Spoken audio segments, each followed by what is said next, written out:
Hello बच्चों, कैसे हो आप सब लोग? आयो बहुत अच्छे होंगे। तो बच्चों, आज हम आपके लिए लेके आए हैं ओलंपियाड बेस कैंप का पहला सेशन ओलंपियाड बेस कैंप का आपके लिए टॉपिक है perfect square and divisibility test. अब ये क्यों पहला टॉपिक यही क्यों लिया? ये बच्चों सबसे अच्छी डिमांड होती है बच्चों की कि भैया सर पहले बेसिक से शुरुआत करो। तो सबसे पहले जब भी आप किसी ओलंपियाड की शुरुआत करते हो तो आपको सबसे पहले डिविजिबिलिटी पता होनी चाहिए। भैया नंबर को कैसे डिवाइड करते, क्या होता है डिविजिबल, क्या होता है, कैसे डिविजिबिलिटी चेक की जाती है, ये सब आपने पहले पढ़ रखा है। मुझे पता है सबको आती है, 2 4 6 8 10 सबकी डिविजिबिलिटी आती है, लेकिन उसका यूज क्या है? क्योंकि आप सभी लोग मेरे को बोलते हो कि सर मैथ्स तो हम बहुत पढ़ते हैं लेकिन मैथ्स का यूज कैसे करें, तो वही चीज मैं आज आपको सिखाने वाला हूं। तो लेक्चर को पूरा एंड तक देखना, बहुत अच्छे अच्छे क्वेश्चंस करेंगे। जिस भी आप ओलंपियाड के लिए प्रिपरेशन कर रहे हो, हर उस ओलंपियाड का क्वेश्चन लेके आऊं, हर उस ओलंपियाड का। आईयूक्यूएम का क्वेश्चन है, आरएमओ का क्वेश्चन है, एएमसी के क्वेश्चन है, एआईएमई के क्वेश्चन है, सबके ही क्वेश्चन आज के इस सेशन में है। और बट ऐसा नहीं है बहुत हाई लेवल के क्वेश्चन है, आपको पहले बेसिक पढ़ाएंगे, बेसिक से अब हम आगे लेके चलेंगे, उसी बेसिक को हम आपको सिखाएंगे, देन आपसे ही क्वेश्चन करवाएंगे। तो बस आपको सेशन के एंड तक बना रहना है और सेशन के एंड तक आपको ये देखना है कि भैया कैसे हम आज डिविजिबिलिटी टेस्ट को पढ़ेंगे, कैसे जानेंगे कि भैया परफेक्ट स्क्वायर क्या होता है। सभी को पता है 25 परफेक्ट स्क्वायर होता है, 16 परफेक्ट स्क्वायर होता है, लेकिन अगर मैं आपको कुछ क्वेश्चंस ऐसे दूं कि एक नंबर है 1 2 3 4 5 6, तो आपको देखते ही बताना क्या है परफेक्ट स्क्वायर है या नहीं है। तो आज उन सभी की नॉलेज हम इस सेशन में लेंगे कि कैसे हम नंबर को देखते ही बता सकते हैं कि ये परफेक्ट स्क्वायर है या नहीं है। तो सारे ही ओलंपियाड की शुरुआत में ये जो दो टॉपिक हैं, divisibility test and perfect square, ये एग्जिस्ट करते हैं और ये बेसिक आपको आना ही आना चाहिए। तो चलिए शुरू करते हैं आज का अपना सेशन। सबसे पहले टॉपिक डाल देते हैं, जरूरी है टॉपिक डालना भी बहुत जरूरी है। बहुत आराम से पढ़ेंगे, देखो कतई कोई दिक्कत नहीं है, मेरे पास बहुत टाइम है आप लोगों के लिए। डिविजिबिलिटी गलत डल गई क्या? पहला टॉपिक डाल दिया हमने, डिविजिबिलिटी रूल कैसे पता करें। तो सबसे पहले डिविजिबिलिटी टेस्ट को पढ़ने से पहले मैं कुछ और बेसिक आप लोगों के लिए पढ़ाने वाला हूं, कैसे डिविजिबिलिटी टेस्ट को पढ़ें। तो सबसे पहले भैया डिवीजन अल्गोरिथम क्या होती है? डिवीजन अल्गोरिथम, अब डिवीजन अल्गोरिथम क्या होती है आपको सबको पता है, लेकिन उसको कैसे डिफाइन करेंगे ये देखना। लेट सपोज आपके पास कोई नंबर है 7, उसको आप 4 से डिवाइड करते हो, तो आपको एक क्वोशिएंट मिलता है दैट इज 1 और रिमाइंडर मिलता है दैट इज 3। अगर आप किसी भी नंबर को किसी भी नंबर से डिवाइड करते हो तो एक कोई क्वोशिएंट आपके पास मिलेगा, एक कोई रिमाइंडर आपके पास मिलेगा।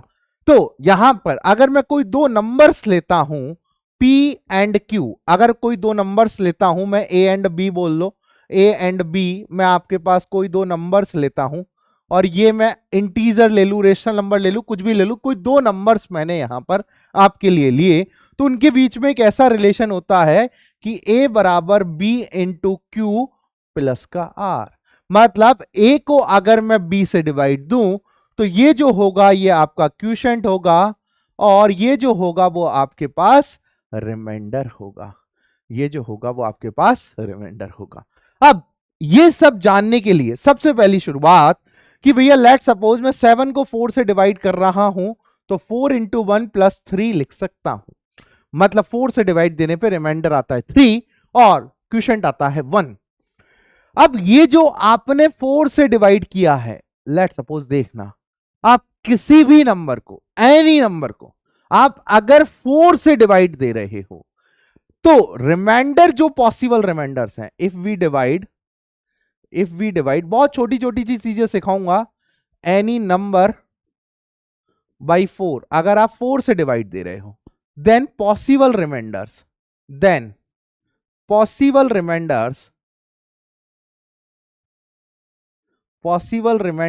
आर क्या क्या है भैया? 4 से डिवाइड दोगे तो क्या होगा, या तो रिमाइंडर क्या हो सकता है, या तो रिमाइंडर 0 हो जाएगा भैया, 4 8 12 16 20 24 28 कुछ भी हो जाए, मतलब 4 के मल्टीपल आ जाए तो रिमाइंडर 0 हो जाता है, नहीं हो जाता, बिल्कुल हो जाता सर। अगर सिर्फ 4 के मल्टीपल से एक ज्यादा हो तो रिमाइंडर 1 हो जाएगा, 2 ज्यादा हो तो रिमाइंडर 2 हो जाएगा, 3 ज्यादा हो तो रिमाइंडर 3 हो जाएगा, जैसे 7 10 अपने पास हो गया, 15 अपने पास हो गया, अपने पास 19, ये सबको जब आप 4 से डिवाइड करते हो तो रिमाइंडर 3 आता है। क्या सर कभी रिमाइंडर 4 हो सकता है, क्या कभी रिमाइंडर 4 हो सकता है, नहीं सर, पॉसिबिलिटी ही नहीं है कि कभी रिमाइंडर 4 होगा अगर आप 4 से डिवाइड दे रहे हो, क्योंकि वापस वो क्या हो जाएगा, फुल डिविजिबल हो जाएगा। तो आपने एक बात सीखी कि अगर किसी नंबर को मैं 4 से डिवाइड दे रहा हूं तो पॉसिबल रिमाइंडर 4 से छोटे होंगे, 0 1 2 3। तो अगर किसी नंबर को मैं b से डिवाइड दे रहा हूं, अगर किसी नंबर को मैं b से डिवाइड दे रहा हूं, तो ये जो r होगा, ये जो r होगा, या तो 0 होगा, 0 या 0 से बड़ा होगा, या b से छोटा होगा, 0 या 0 से बड़ा होगा और या b से छोटा होगा। ये बहुत बेसिक सी बात आपको मुझे समझानी थी। अब आपको मन में एक बात बैठ गई होगी दिमाग में अच्छे से, कि अगर कोई भी नंबर को मैं लेट सपोज 10 से डिवाइड दे रहा हूं तो पॉसिबल रिमाइंडर्स उसके पास 9 तक होंगे, 0 टू लेके 9। अगर मैं किसी भी नंबर को 8 से डिवाइड दे रहा हूं तो पॉसिबल रिमाइंडर 0 से 7 तक होंगे। बात समझ आई? अगर आई तो यहां पर एक और इंपॉर्टेंट बात 5 स्टार वाली यहां पर मैं आपके लिए बताऊं, तो अगर आप किसी भी नंबर को लेट सपोज आपने किसी भी नंबर को 4 से डिवाइड दिया, 4 से डिवाइड दिया, if we divide any number, if we divide any number by 4, then possible remainders,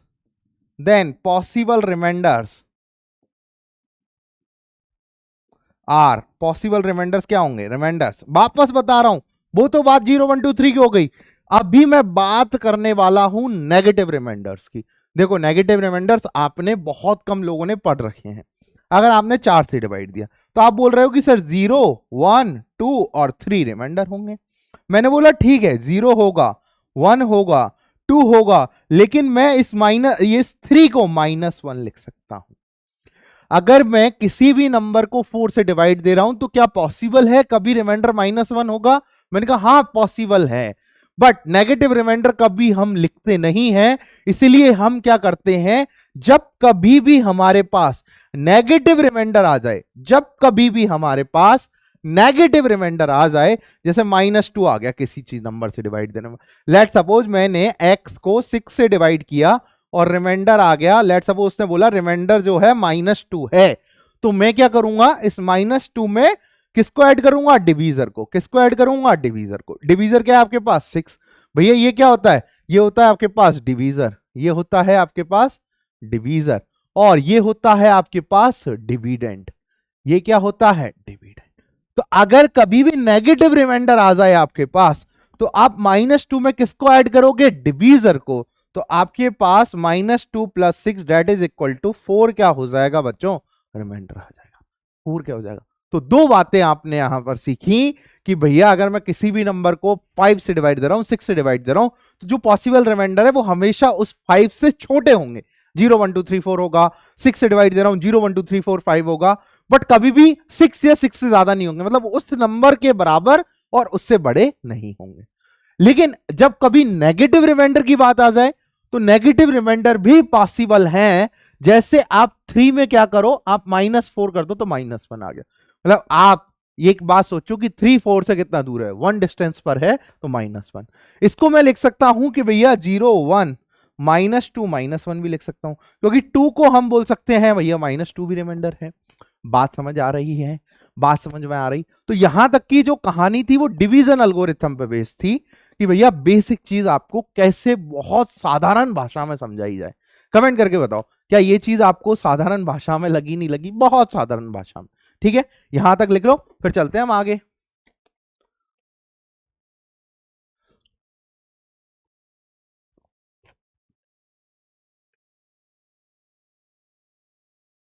चलें। अब बात करते हैं डिविजिबिलिटी टेस्ट पे। दो चीजें आपने सीख ली, अब डिविजिबिलिटी टेस्ट सीख लेते हैं। सबसे पहला डिविजिबिलिटी टेस्ट मैं सीखता हूं, टेस्ट 4-2। टेस्ट 4-2 क्या कहता है कि भैया दो से कोई नंबर डिविजिबल कब होगा, जब unit digit must be even. क्या होनी चाहिए? यूनिट डिजिट इवन होनी चाहिए। एग्जाम्पल के तौर पे अगर मैं 1 2 3 4 बोल रहा हूं, क्या ये 2 से डिविजिबल है? हाँ है, क्योंकि यूनिट डिजिट क्या है?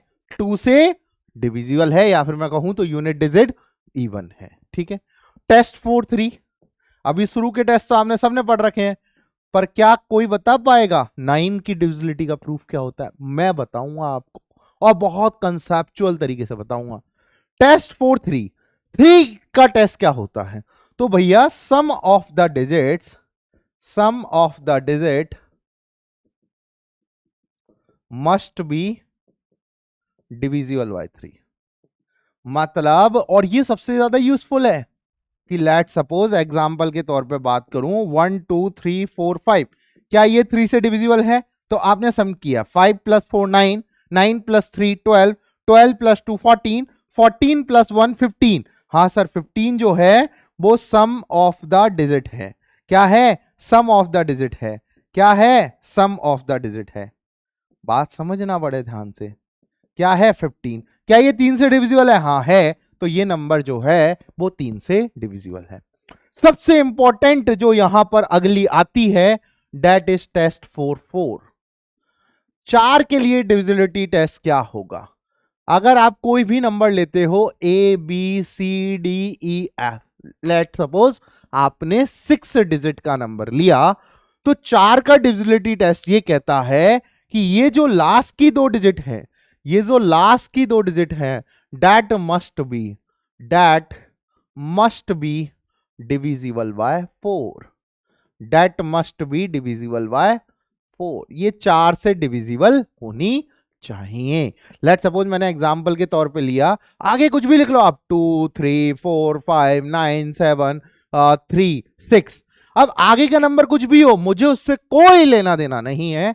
मैं आखिरी चीज पे चलूंगा कि लास्ट की जो दो डिजिट हैं, ये क्या होनी चाहिए? 4 से डिविजिबल होनी चाहिए। तो ये 36 इज द डिविजिबल बाय 4, तो ये नंबर जो हो गया वो पूरा, ये ऑल्सो डिविजिबल बाय 4। ठीक है, बात समझ में आई टेस्ट 4 की। अब टेस्ट 4-5 क्या कहता है? टेस्ट 4-5 कहता है कि भैया यूनिट डिजिट जो होनी चाहिए, यूनिट डिजिट वो या तो 0 होनी चाहिए या 5 होनी चाहिए। ठीक है, या तो 0 होनी चाहिए या 5 होनी चाहिए। ठीक है भैया। अगर मैं बात करूं टेस्ट 4-6 के लिए टेस्ट क्या होगा? तो the number must be divisible bye 2 and 3। मतलब 6 से अगर कोई डिविजिबिलिटी चेक करनी है तो वो 2 से भी डिविजिबल होना चाहिए और 3 से भी डिविजिबल होना चाहिए। अब आप बोलोगे कि सर 12 का डिविजिबिलिटी टेस्ट क्या होगा? तो बच्चों आप ये देखो लेट सपोज आपको 12 का डिविजिबिलिटी टेस्ट जानना है, तो आप इसके प्राइम फैक्टराइजेशन करें, आपको लगा कि भैया 6 और 2 आ रहा है, तो मतलब इसके अंदर कहीं ना कहीं 3 आ रहा है। हाँ सर बिल्कुल। अब आप बोलोगे कि सर ये 2 और 3 से डिविजिबल हो जाए तो क्या 12 से डिविजिबल हो जाएगा? नहीं, आपको 2 का बड़ा वाला बाप भी है यहां पर 4, तो आपको 4 का डिविजिबिलिटी टेस्ट चेक करना होगा, ये 4 से डिविजिबल है या नहीं है। तो यही चीज है डिविजिबिलिटी टेस्ट में कि आप छोटे से छोटा नंबर नहीं, आपको बड़े से बड़ा नंबर चेक करना होगा। लेट सपोज आपको यहां पर कोई नंबर है, उसमें आपको 45 से डिविजिबिलिटी चेक करनी है, तो आप बोलोगे कि सर 3 और 5 से चेक कर लूं, काम चल जाएगा? नहीं, क्योंकि 3 के पिताजी बैठे हैं वहां पर 9, तो आपको 9 से चेक करना होगा। 9 का डिविजिबिलिटी टेस्ट आपको वहां पर लगाना होगा। तो इसीलिए मैं कह रहा हूं आगे बहुत इंपॉर्टेंट चीजें हैं, लेक्चर को बहुत एंड तक देखना, तो आपको बहुत सारी चीजें नहीं भी पता लगेंगी कि अच्छा ऐसी चीज भी होती है क्या, ये तो कभी मास्टर ने बताया ही नहीं, पर हम बता देते हैं। अब टेस्ट 4-7 है, ये बहुत इंपॉर्टेंट है टेस्ट 4-7। अब 7 का टेस्ट कैसे करते हैं देखो, कभी ज्यादा यूज नहीं आएगा पर जनरल नॉलेज के हिसाब से आपको पता होनी चाहिए। आप क्या करो, ABC कोई 3 डिजिट का नंबर है लेट्स सपोज, तो इसकी जो C डिजिट है, इसको हटाओ और इसको डबल करो, और AB नंबर बचा उसमें से 2C घटा दो, और अगर ये 7 से डिविजिबल है तो नंबर 7 से डिविजिबल है। एग्जाम्पल के तौर पे अगर बच्चों आप 343 लेते हो तो इस 3 को हटाओ, इसका डबल करो, और यहां पर 34 में से सब्ट्रैक्ट कर दो, तो 34 माइनस 6 दैट इज 28। अगर 28 7 से डिविजिबल है तो 340 भी 7 से डिविजिबल है। ठीक है, क्लियर बात, समझ में आई? चलो आगे चलते हैं। 7 हो गया 8, टेस्ट 4 8। अब 8 का डिविजिबिलिटी टेस्ट क्या कहता है, ये और पिताजी हैं, अगर कहीं 4 की जगह 8 अवेलेबल हो तो आपको 8 चेक करना होगा। वही वापस से नंबर लिखा ABCDEFG, तो आपको ध्यान देना है लास्ट 3 नंबर पे, लास्ट 3 डिजिट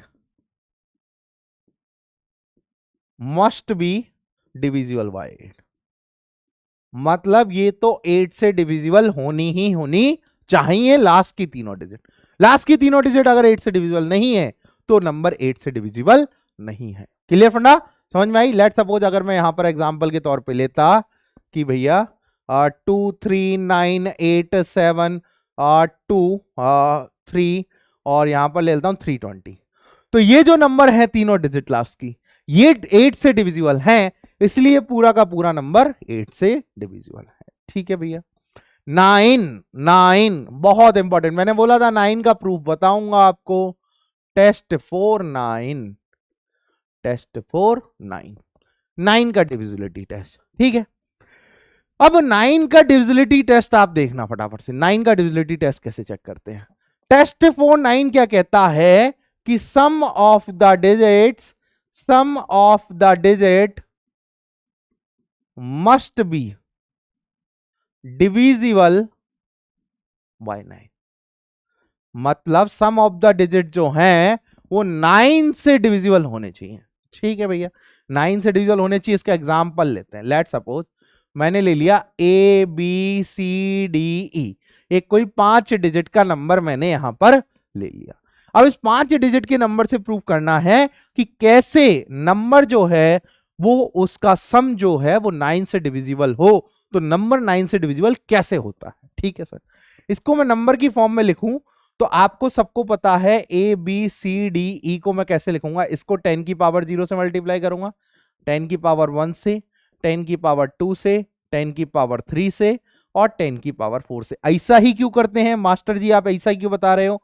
मैंने कहा लो बेटा, 112 को लिखोगे तो आप क्या करोगे, 100 प्लस 10 प्लस 2, यही तो लिखोगे।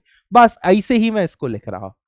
तो मैंने कहा इसको लिखने के तरीके क्या हो गए भैया, यहां पर हो गया आपके पास, यहां पर हो गया 10,000 A plus 1000 B plus 100 C plus 10 D plus का E। ठीक है सर, हम सबको 9 में चेंज करना है। किस में चेंज करना है?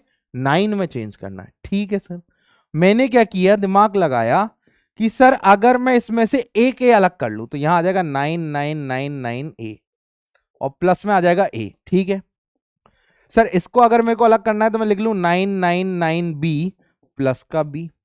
सर इसको अलग करना है तो 99C प्लस का C। सर इसको अलग करना है तो 9D प्लस का D और एक प्लस का E तो बचा। ये जो पूरा नंबर है इधर वाला, ये जो इधर वाला नंबर है, इसमें से 9 कॉमन आ सकता है। इसमें से जैसे ही आपने 9 कॉमन लिया तो यहां बच गया 1111A plus 111B plus 11C plus D और प्लस में क्या बच गया बच्चा लोग, ये बच गया A plus B plus C plus D plus E। तो देखो इधर वाला जो भी नंबर है ये तो 9 से डिविजिबल है, तो बचा कुचा ये जो नंबर है ये 9 से डिविजिबल होना ही चाहिए, तभी हम कह पाएंगे कि भैया ये 9 से डिविजिबल है। तो बस यहां पर आप एक बात समझ गए कि भैया ये 9 से डिविजिबल होना चाहिए। सम ऑफ द डिजिट जो है वो 9 से डिविजिबल होना चाहिए, तभी नंबर जो है 9 से डिविजिबल होगा। क्लियर फंडा, समझ में आ गई बात, समझ में आ गई। चलो अब चलते हैं टेस्ट 4 10 का, तो आपको पता है टेस्ट 4 11 का टेस्ट क्या कहता है। 11 का टेस्ट कहता है बच्चा कि difference of sum of odd places digit, sum of odd place digit and digits and sum of even places digit, sum of even places digit। अगर मैं कोई नंबर है, अगर कोई मेरे पास नंबर है A B C D E F, तो यहां आप एक चीज देखो कि sum of the odd places digit क्या हो जाएगा, ए सी और ई, ए प्लस सी प्लस ई, और sum of the even place digit क्या हो जाएगा, B plus D plus F. इनका जो डिफरेंस है sum of the odd places digit and sum of the even places digit का जो डिफरेंस है, वो जो डिफरेंस है ना, वो must be divisible bye, must be a multiple of 11। अगर वो 11 का मल्टीपल है, या फिर मैं कहूं कि must be 0 and multiple of 11, क्योंकि बच्चा फिर बोलेगा कि सर 0 को कहां छोड़े आए। ठीक है, अब इसको प्रूफ करते हैं। यहां तक आपको एक बात समझ में आई कि ये क्या चीज है। प्रूफ देखो फटाफट से, प्रूफ क्या कहता है, बहुत। अब देखो, आपने कहीं भी डिविजिबिलिटी टेस्ट पढ़ाया होगा, हाथ से हाथ 2 मिनट में सब टीचर खत्म कर देते हैं डिविजिबिलिटी टेस्ट। अपन बेसिक में घुस गए हैं कि ऐसा ही क्यों आता है, क्यों भैया यही चीज क्यों है, ये सब अगर आपको पढ़नी है तो भैया, इसीलिए हमारा जो मेन मोटो है ओलंपियाड बेस कैंप का, वो ये है मैथ्स के अंदर कि आपको बेसिक जो चीज होती है, बच्चा जहां पर लैग कर रहा होता है, यार इसे ही क्यों आता है, यही क्यों होता है, इन सब चीजों का जवाब देने की जो जगह है वो हमारे लिए ओलंपियाड बेस कैंप। ठीक है, तो 11 देखते हैं भैया। मैंने लिया A B C D E, 5 digit का नंबर लिया, तो इसको लिख देता हूं मैं 10,000 ए। अब तो वापस बताने की जरूरत नहीं है, 1000 B plus 100 C plus 10 D plus का ई, लिख दिया मैंने, लिख दिया। अब मुझे 11 का मल्टीपल बनाना है। 11 का मल्टीपल बनाने के लिए सर इसको पहले मैं 11 का मल्टीपल बना के तोड़ू। प्रूफ में मैंने क्या कर लिया, ये सब लिख लिया। अब मैं इसको 11 का मल्टीपल बनाना चाह रहा हूं, तो मेरे पास सबसे पहले ये है, इसको मैंने बनाने के लिए इसमें 1000 ऐड किया, मतलब ये हो गया 11,000 ए। ठीक है, अब मैंने क्या किया, एक और 11 का मल्टीपल सब्ट्रैक्ट किया, 1100 ए सब्ट्रैक्ट कर दिया। मुझे सब्ट्रैक्ट क्या करना था 1000, लेकिन मैंने क्या सब्ट्रैक्ट कर दिया 1100, मतलब अभी मेरे पास क्या है 100 प्लस और करने, तो मैंने प्लस किया 110 ए, मतलब 110। तो अभी मैं कितना ज्यादा हूं, देखो यहां 1000 ऐड किए थे, 1100 सब्ट्रैक्ट किए, मतलब 1000 अभी और वो 100 ऐड करने थे, तो 100 की बजाय मैंने 110 ऐड किए, तो मुझे सब्ट्रैक्ट करने पड़ेंगे 10, तो मैंने 11 ए सब्ट्रैक्ट किया। अब मेरे पास एक ए ज्यादा है, तो मैंने ए के लिख दिया। देखो ये अभी भी क्या लिखा हुआ है 10,000 ए। ठीक है, कोई बात नहीं, सिमिलर काम मैंने यहां किया। चलो प्लस का ये मेरे पास 1000 भी था, मैंने इसको 1100 बी बना दिया, मतलब 100 जोड़े। तो मैंने क्या किया, 100 जोड़े तो मैंने 110 भी घटा दिए।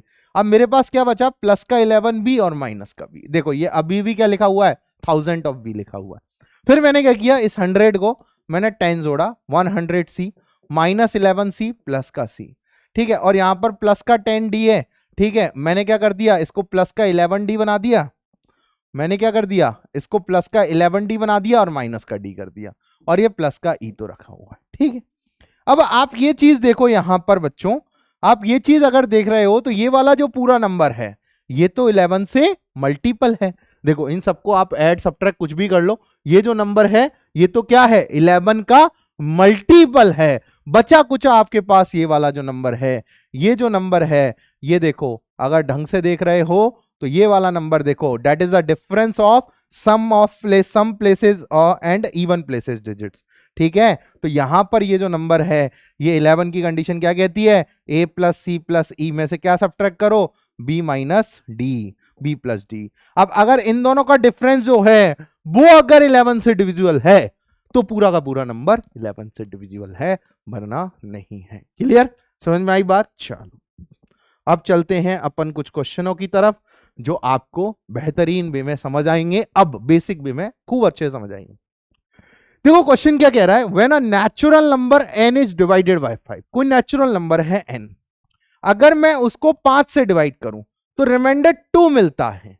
तो अगर मैं n को 5 से डिवाइड कर रहा हूं तो लेट सपोज p कोई क्वोशिएंट रहा होगा और मेरे पास 2 रिमाइंडर मिलता है।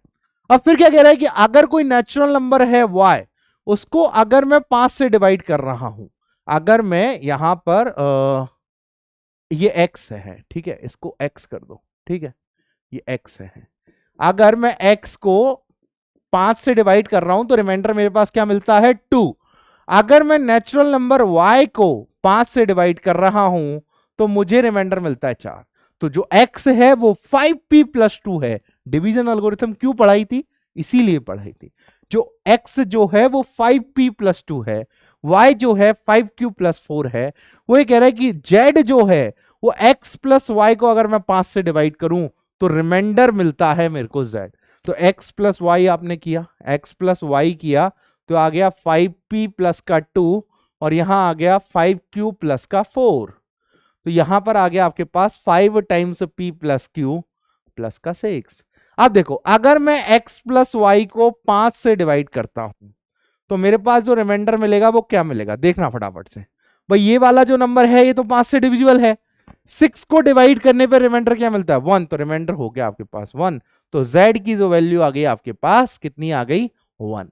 तो आपको वैल्यू चाहिए 2z - 5 डिवाइड बाई 3, तो आ जाएगा 2 - 5 divide by 3 that is -3 divide by 3 that is equal to -1। Clear, फंडा समझ आया आपको कि भैया क्या है ये चीज, ठीक है, क्लियर समझ में आई आपको कि अगर आप किसी भी डिवीजन एल्गोरिथम का एक्सपेरिमेंट करते हो तो आपको ऐसे लिखना आना चाहिए कि अगर किसी नंबर को आप 5 से डिवाइड करते हो रिमाइंडर 2 आता है तो उसको लिखते हैं 5p + 2, ठीक है, या 5q + 2, आपके अकॉर्डिंग ये तो कुछ भी ले लो क्वेश्चन, तो पर फॉर्मेशन ये होना चाहिए, ठीक है, क्लियर। चलो अगला क्वेश्चन क्या कह रहा है, इफ द 8 डिजिट नंबर, ये 8 डिजिट नंबर है, ये क्या है 8 डिजिट नंबर 2575D 568, ये डिविजिबल है 54 से, तो डी की वैल्यू बताओ।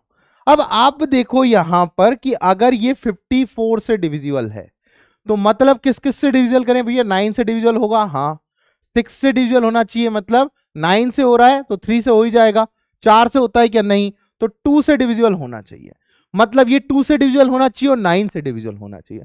तो आपने देखा कि सर इसकी तो यूनिट डिजिट वैसे ही इवन है, यूनिट डिजिट इवन है तो ये 2 से ऑलरेडी डिविजिबल है। 3 से डिविजिबल क्यों नहीं चेक करना, क्योंकि हमें इसके पिताजी बैठे हैं 9, उससे चेक करना है 9 से डिविजिबिलिटी। तो अगर मैं 9 से डिविजिबिलिटी चेक करूं तो sum of the digits must be divisible by 9। 9 से divisible, sum of the digit क्या हो जाएगा बच्चों, सम ऑफ द डिजिट्स हो जाएगा 2 + 5 + 7 + 5 + 5 + 6 + 8 + का डी, यहां जाएगा 5 और 2 7, 7 7 14, 14 और 5 19, 24 30, 38 + डी। अब मुझे बताओ कोई भी जो डिजिट होती है, डिजिट वो 0 से लेके 9 तक होती है, तो मतलब डी जो है वो मिनिमम टू मिनिमम 0 और मैक्सिमम टू मैक्सिमम 9 हो सकता है। अगर सम ऑफ द डिजिट्स, ये जो नंबर है ये 9 से डिविजिबल हो तो ये जो पूरा नंबर है ये अभी क्या हो सकता है भैया 36 होता है 9 से डिविजिबल, 36 के बाद 45, भैया ये 45 बनना चाहिए या 54 बनना चाहिए। 45 बनने के लिए डी की जो वैल्यू है वो क्या होनी चाहिए 7, और 54 बनने के लिए डी जो है वो इस रेंज से बाहर चला जाएगा, तो इसीलिए एक ही अकेली पॉसिबल वैल्यू है वो है d = 7। इसी के लिए जो नंबर है ये जो है वो 54 से डिविजिबल होगा ही होगा, ठीक है, क्लियर बात, समझ गए, लिख लो फटाफट से यहां पे।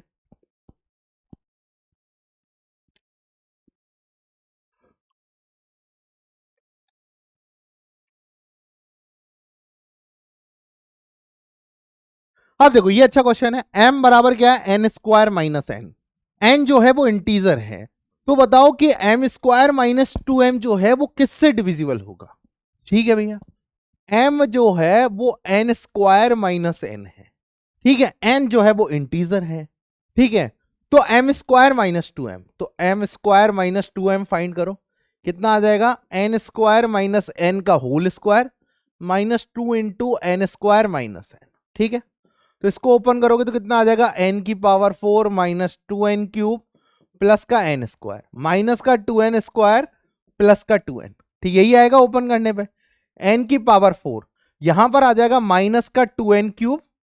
ठीक है, ये आ जाएगा बच्चों आपका माइनस का एन स्क्वायर और ये आ जाएगा प्लस का टू एन। अगर आप यहां से एन क्या कॉमन ले लेते हो, टू एन क्यूब ना, ठीक है, और ये प्लस का टू एन, इसको ऐसे रख लो, एन की power 4 minus N square minus का टू एन क्यूब प्लस का टू एन। ठीक है, अब देखो यहां पर अगर आप एन स्क्वायर कॉमन ले लेते हो तो यहां बच जाएगा एन स्क्वायर माइनस वन।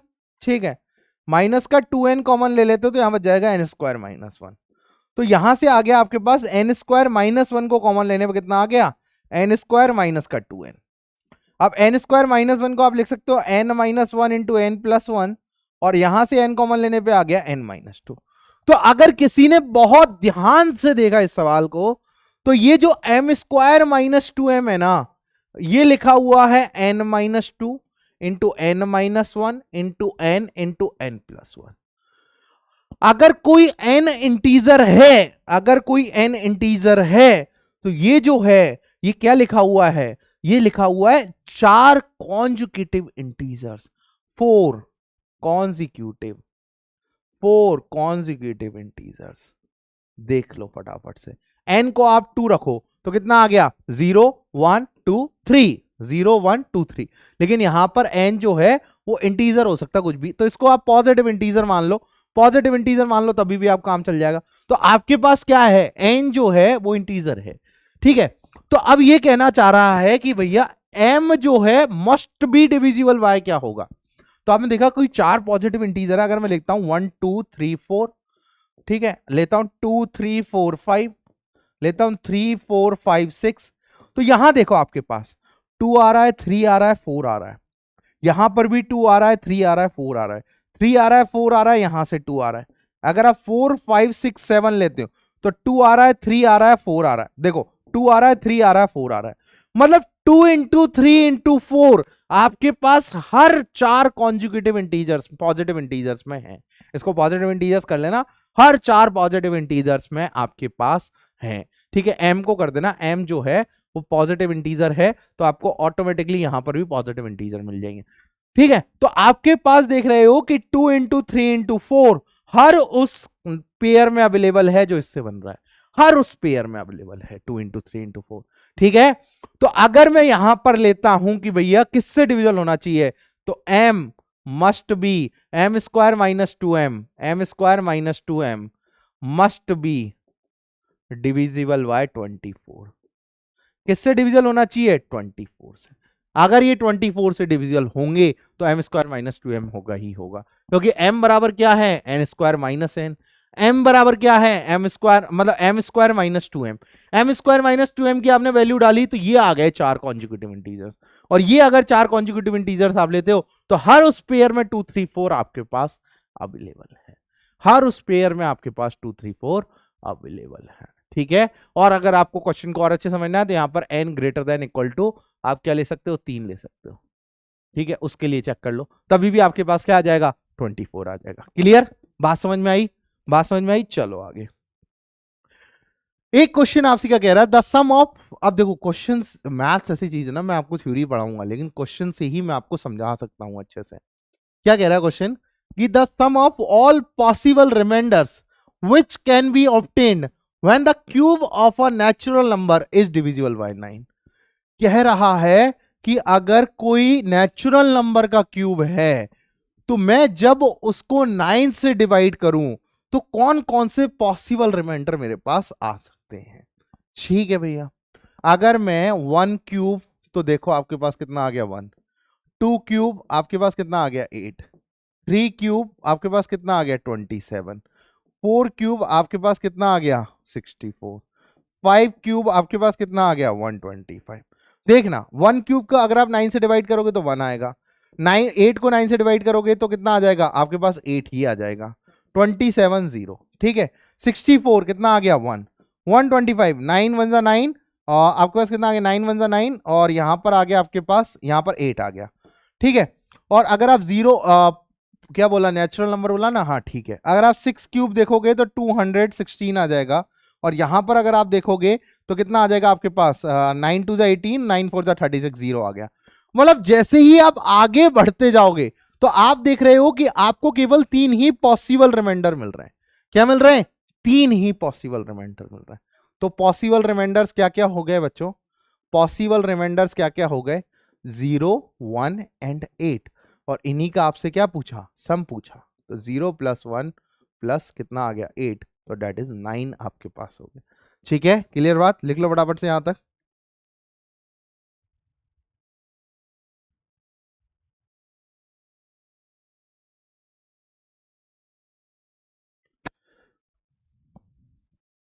ठीक है, क्लियर बात, समझ में आई आपको? अब देखो इसको दूसरे तरीके से करते हैं। ये मेथड नंबर 1 है। ये क्या है? मेथड नंबर 1 है, जो अपन गधेड़ों वाला मेथड भी कह सकते हैं। मेथड नंबर 2 पे आते हैं। भाई हम अगर यहां आए हैं तो कुछ अच्छा सीखेंगे। अब देखो मैंने जो भी आपको पढ़ा रहा हूं ना, उसको आपको लिंक कर रहा हूं। जो भी आपको पढ़ा रहा हूं, एनीथिंग, मैंने जो भी अब तक बोर्ड पे चीज लिखी है सब यूजफुल है, सबका लिंक है। कैसे है देखो, अगर आप किसी भी नंबर को 9 से डिवाइड देते, लेट सपोज n जो है वो आपके पास क्या है, नेचुरल नंबर है। n जो है कैसा है, नेचुरल नंबर है। अब आपको बोला गया कि एनी कोई भी नेचुरल नंबर लें, नंबर n लें, उसके क्यूब को 9 से डिवाइड करें तो मेरे पास रिमाइंडर क्या आना चाहिए। ठीक है भैया। तो अब देखो, अगर आप बड़े ध्यान से बताना, अगर आप 7 को 3 से डिवाइड करते हो तो रिमाइंडर आता है आपके पास कितना? रिमाइंडर जो आता है वो आपके पास 1 आता है। अब मैं आपसे बोल रहा हूं कि 7 स्क्वायर को आपके पास 3 से डिवाइड करें तो रिमाइंडर क्या आएगा? इस 1 को ही स्क्वायर करना पड़ेगा, 1 आएगा। देख लो 49 है, 49 को जब आप 3 से डिवाइड करोगे तो रिमाइंडर 1 आएगा। 7 का क्यूब 343, 7 के क्यूब को भी अगर आप 7 के क्यूब को भी अगर आप मल्टीप्लाई डिवाइड करोगे, भैया 7 का क्यूब क्या होता है, 49 इंटू 7 कर लो, 343, तो उसको भी अगर आप डिवाइड करोगे तो भी रिमाइंडर बनाएगा। तो एक दिमाग में एक चीज रखना कि अगर आप किसी भी नंबर को 3 से डिवाइड कर रहे हो और रिमाइंडर आ रहा है लेट सपोज x, और अगर आप उसके स्क्वायर को डिवाइड करोगे तो यहां क्या कर दो, x स्क्वायर कर दो। ठीक है, तो वही चीज मैं आपको बता रहा हूं। अगर आप कोई भी n है उसको अगर 9 से डिवाइड कर रहे हो तो पॉसिबल रिमाइंडर्स जो हैं, पॉसिबल रिमाइंडर्स जो हैं वो क्या क्या आएंगे आपके अकॉर्डिंग? 0 1 2 3 4 5 6 7 8। लेकिन मैंने आपको एक नेगेटिव रिमाइंडर का कंसेप्ट समझाया था। कैसे समझाया था? सर इसको क्या रहने दो, 0 रहने दो, इसको 1, इसको 2, इसको 3, इसको 4 रहने दो। भाई इसको क्या लिख सकते हो आप, -4, इसको -3, इसको -2 और इसको -1। मतलब आपके पास अगर मैं बात करूं तो पॉसिबल रिमाइंडर्स जो हैं वो क्या क्या आ जाएंगे, 0 +-1 +-2 +-3 और +-4। यही आपके पास पॉसिबल रिमाइंडर्स आ पाते हैं। तो अगर आप उसी नंबर को n को अगर n स्क्वायर को अगर 9 से डिवाइड कर रहे हो तो जो पॉसिबल रिमाइंडर्स आएंगे वो क्या आएंगे बच्चा? पॉसिबल रिमाइंडर्स जो आएंगे वो आएंगे, स्क्वायर करो, 0 1 4 9 और 16। भाई 9 तो आएगा नहीं आपके पास, ठीक है, 9 तो आएगा नहीं आपके पास, ठीक है। अब इधर अगर आप देखोगे तो 16 में जो है, 16 में जो है, 16 में देखो फटाफट से, 16 में, अरे सॉरी अपने को तो क्यूब करना था ना, क्यूब करना था, क्यूब, ठीक है, क्यूब करना था। तो n क्यूब डिवाइड बाई 9, ठीक है। तो पॉसिबल रिमाइंडर्स क्या क्या आएंगे? आप यहाँ क्यूब करो तो यहाँ 0 आ जाएगा, -1 का क्यूब कितना आ जाएगा, 1 आ जाएगा, और -1 का क्यूब कितना आ जाएगा, -1 आ जाएगा। भाई सबके क्यूब अलग अलग आएंगे। 2 का क्यूब 8 आ जाएगा और -2 का क्यूब -8 आ जाएगा, ठीक है। 3 का क्यूब कितना आ जाएगा, 27, ठीक है, और -3 का क्यूब -27। 4 का क्यूब कितना आ जाएगा, 64, और एक आ जाएगा -64। आप देखना फटाफट से यहाँ पर, भाई 0 को 9 से डिवाइड करो 0 ही रहता है, 1 को 9 से डिवाइड करो 1 ही रहता है, लेकिन -1, मैंने आपको बोला नेगेटिव रिमाइंडर लिखने में हम नहीं लिखते, तो -1 क्या हो गया, ऑटोमेटिकली +9 जब आप ऐड करोगे तो आपके पास क्या हो गया, 8, ठीक है, 8 का 8 ही है। -8 कभी भी नहीं होता, तो प्लस का 9 करते कितना हो गया, 1। 27 सॉरी यहां पर कितना आ गया, -1 को 8 लिख दिया, 8 को 8 और -8 को 1। 27 तो 9 से डिविजिबल है तो 0, ये भी 0। 64 1 और -64 -64 -64 -64 को जब आप 9 से डिवाइड करोगे तो रिमाइंडर आएगा -1। -1 कभी नहीं होता, तो आपके पास क्या हो गया, +9 करते ही यहां आ गया 8। तो जो भी पॉसिबल रिमाइंडर्स आए वो क्या आ गए, 0 1 और 8। तो इनका जो सम हो जाएगा वो 9 हो जाएगा। अब आप कंसेप्चुअली भी सीख रहे हो और गधेड़ों वाला मेथड भी है। तो अगर किसी को बहुत कंसेप्चुअली सीखना है तो मैथ्स एक ऐसा सब्जेक्ट है ना कि आप देखो, मैंने आपको जो चीज सिखाई उससे रिलेटेड ही देखो पूरा क्वेश्चन करा दिया, कैसे होता है वो भी चीज बता दी, क्यों होता है उसके रीजन भी बता दिए। तो बस आपको जो ये सेशन है ना, ये कोई महारत हासिल करने के लिए नहीं है, ये पूरा का पूरा सेशन आपके जो बेसिक्स हैं, जो बिल्कुल हिले डोले हैं, उनको स्ट्रांग करने के लिए है कि कैसे मैथ्स को और प्यारे तरीके से समझा जा सकता है, कितनी प्यार से मैथ्स पढ़ी जा सकती है, उस चीज के लिए आपके पास है। ठीक है, चलिए अब और एक और क्वेश्चन ले आए सर हम, तो एक और क्वेश्चन बहुत मजेदार सा क्वेश्चन है। The sum of the digits of the number, ये जो नंबर लिखा हुआ है ना 10 टू द पावर n-1, इसके जो सम ऑफ द डिजिट है वो 6057 है। तो मुझे n की वैल्यू बता दो, ऐसा कौन सा n है जिसके अगर मैं 10 टू द पावर n-1 लिखूं तो सम ऑफ द डिजिट जो है वो 6057 आता है। तो मैंने कहा एक काम करें बबुआ, अगर 100 में से मैं 1 सबट्रैक्ट करता तो 99 आता, अगर 10 टू दी पावर 3 में से 1 सबट्रैक्ट करता मतलब 999 आता, 10 टू दी पावर 4 में से 4 में से 1 सबट्रैक्ट करता तो 9999 आता। मतलब अगर अगर अगर अगर सर जैसे अगर ये 10 टू दी पावर n है, 10 टू दी पावर n है, तो कितने 9 लिखूंगा -1 करने पे, भैया 2 9। अगर मैं 10 स्क्वायर -1 कर रहा हूं मतलब 99 आता है। तो अगर मैं आपको यहां पर बोलूं कि सर 10 स्क्वायर -1 करने पे 2 9 आ रहे हैं, 10 क्यूब -1 करने पे 3 9 आ रहे हैं, 10 की पावर 4 -1 करने पे 4 9 आ रहे हैं, मतलब 10 टू दी पावर n-1 करने पे 99999 सो ऑन 99999, ये कितने बार आएंगे, n टाइम्स। तो सम ऑफ द डिजिट जो हो जाएगा वो क्या हो जाएगा आपके पास, सम ऑफ द डिजिट जो हो जाएगा वो हो जाएगा 9 टाइम्स n। भाई सम करो 9 9 9 9 कितनी बार जुड़ेंगे, n बार, तो कितना हो गया 9n, और 9n जो बराबर है वो 6057 के बराबर है। तो n की जो वैल्यू है वो 6057 डिवाइड बाई 9, 9 6 जा 54, 6 बच गया, फिर 65, 9 7 जा 63, 2 बच गया 27, 9 7 जा 9 3 जा 27। तो n की जो वैल्यू आ गई वो आ गई 673। क्लियर फंडा, समझ में आया आपको ये क्वेश्चन? अगर आपको ये समझ आया तो चलते हैं अपन अगले क्वेश्चन पर। अगला क्वेश्चन क्या कह रहा है, how many 3 digit numbers are not divisible by 5। भाई वो ये कह रहा है कि ऐसे कितने 3 डिजिट के नंबर हैं जो 5 से डिविजिबल नहीं हैं, and sum of the digit is less than 20 and first digit is equal to the third digit. तो फिर मैंने इसमें क्या सोचा, देखो भाई कह रहा फर्स्ट डिजिट जो है वो थर्ड डिजिट के बराबर होना चाहिए, मैंने कहा बिल्कुल, और कह रहा 5 से डिविजिबल ना हो, तो मैंने कहा x जो है लास्ट डिजिट वो 0 नहीं हो सकती और 5 नहीं हो सकती, x 0 पे तो वैसे भी नहीं हो सकती और 5 तो कतई भी नहीं हो सकती, 5 और 0। ठीक है भैया, और कह रहा है sum of the digit is less than 20। अब इस क्वेश्चन को कैसे करा जाए, देखो केस बनेंगे, केस बनाना सिखाता हूं आपको। केस 1 फाइल हुआ, रजिस्टर हुआ, केस 1 कह रहा है कि अगर x की वैल्यू 0 तो हो नहीं सकती, वही 1, क्योंकि x जो है वो पॉसिबल क्या है भैया, मिनिमम टू मिनिमम 0 और मैक्सिमम टू मैक्सिमम 9। मैंने आज आपको एक चीज और सिखाई, कोई भी डिजिट होती है वो क्या होती है, तो 0 होती है, 1 होती है, 2 होती है, कहां तक होती है, 9 तक। तो अगर x बराबर 1 हो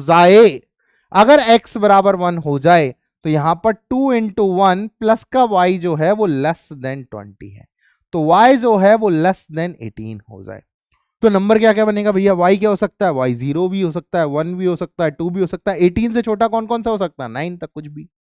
तो x 1 है तो ये हो जाएगा 1 0 1 एक नंबर, एक कौन सा हो जाएगा 1 1 1, एक का हो जाएगा 1 2 1, एक हो जाएगा 1 3 1, ऐसे सो ऑन कहां तक हो जाएंगे 1 9। तो टोटल कितने नंबर बने, 10 नंबर।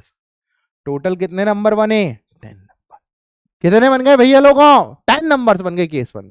केस 2 रजिस्टर हुआ, केस 2 केस टू कह रहा है कि अगर x की वैल्यू सर 2 हो गई तो मैंने कहा y जो है वो क्या हो जाएगा भैया 4 16 से छोटा।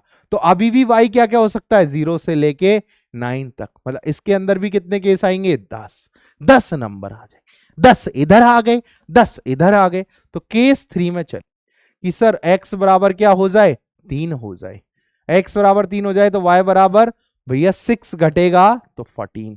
अभी भी कितने 0 से लेके 9 तक 10 केस। केस 4 में भैया क्या आ जाए x बराबर 4 आ जाए, 4 आ जाए तो कितना घट जाएगा 8, तो y इज लेस देन 12। तो y तो सर 0 से लेके 9 तक कुछ भी हो सकता है, तो सर इधर भी कितने हो जाएंगे 10 केस।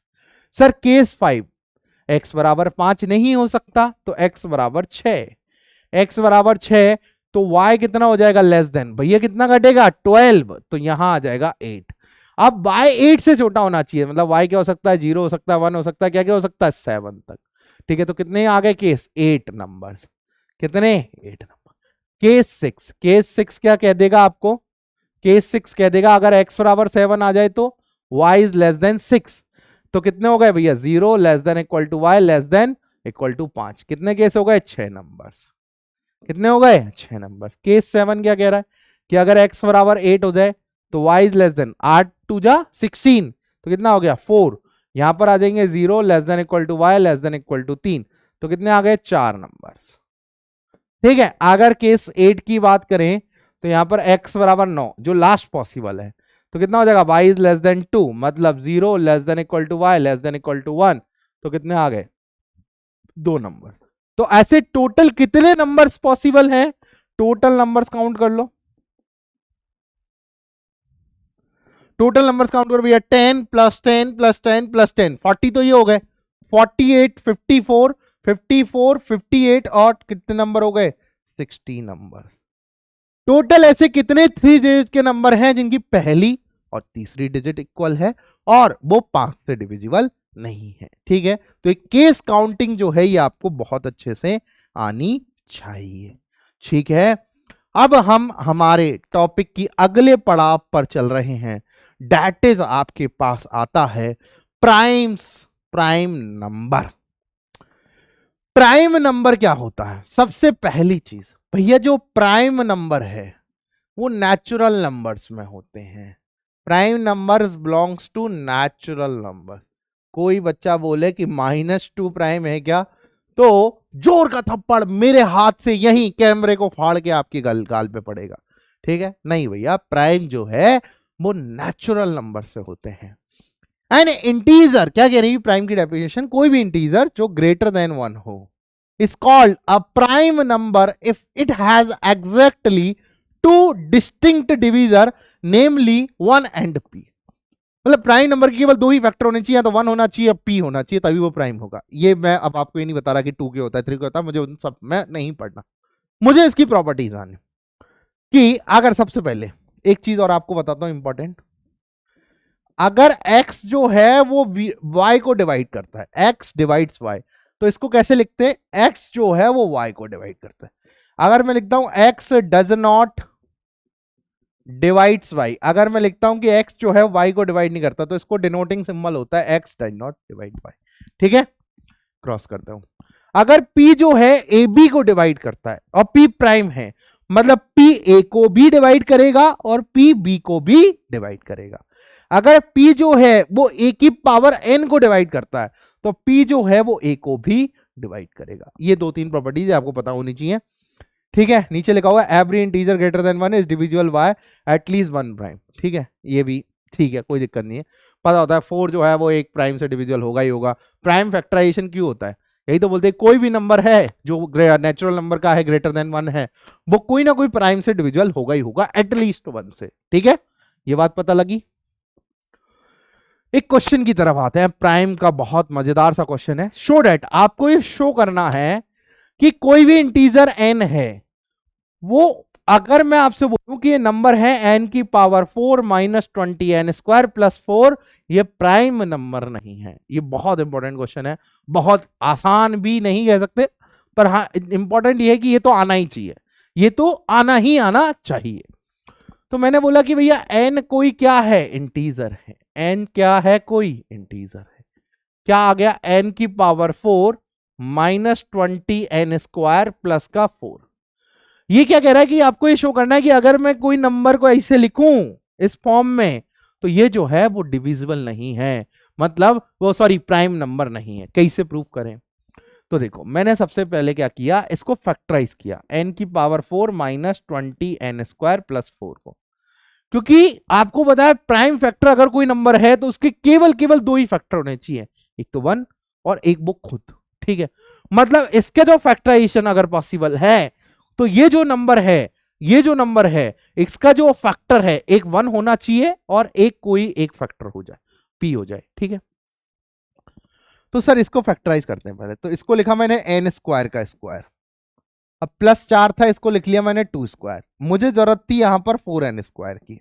ठीक है, तो मेरे पास बच गया 16n²।